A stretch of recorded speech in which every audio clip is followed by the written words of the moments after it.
I would like to start with a question.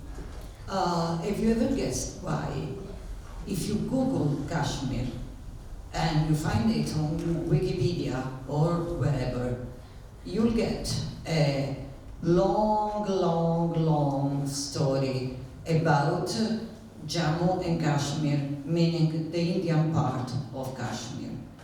You will get a tiny line saying, and then there's Azad Kashmir, part of Pakistan. Guess why? Because from one side of the border, news are coming every day. There are newspapers, there are journalists, there are human rights activists, there is a political class, and very active also.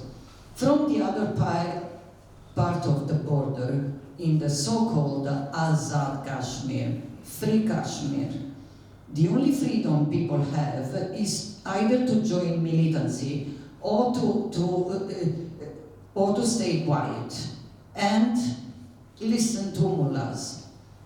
No news are coming out of that region. Not a single news, not real news.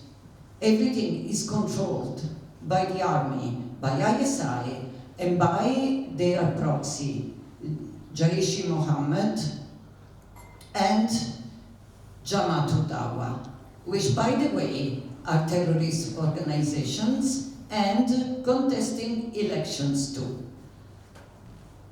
This is the situation. This is the situation in the very free part of Kashmir. This is the situation of Pakistan. Journalists practically have been silenced. Bloggers, even worse. They are not only being persecuted in the country, they are persecuted abroad too. There are news, reliable news, of bloggers, journalists being harassed, beaten up in Holland, in France, and in other parts of the world.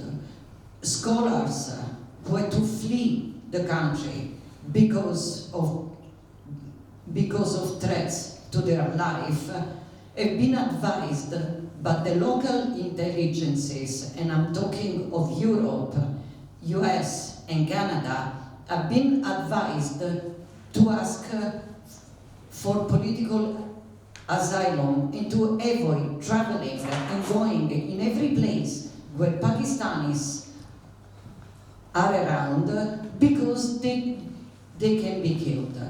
And intelligence agencies, European ones, don't do it easily. I mean, giving this kind of advices. The situation of human rights in Pakistan is, it is tragic, more than tragic. The latest is a few hours ago. Pakistan has been put, along with Turkey, on the list of the countries using child soldiers, meaning using soldiers or as proxies, children below 18. This means Pakistan cannot be part anymore in any peacekeeping mission of United Nations, and there will be restriction, and I hope so, starting from my country, which is one of the first suppliers of weapons to Pakistan, against our constitution. I hope the restrictions will be immediately implemented to the sale of weapons to Pakistan. Going back to Kashmir, yes, we should go to United Nations. We should call for the referendum, but we should read first the United Nations resolution, because I don't think many have read it. Do you know what it says? It says Pakistan should vacate all the occupied territories. I mean, the referendum is about all Kashmir, the former state, the former the former state ruled by the Maharaj, the former state of Jammu and Kashmir, which includes the Indian part of Kashmir, the part occupied by Pakistan, and the part occupied by China.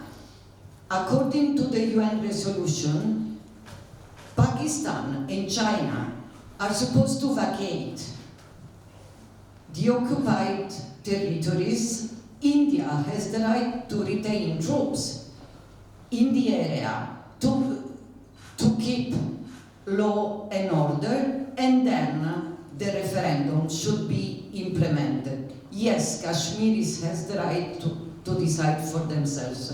All Kashmiris, starting from the free ones. Thank you.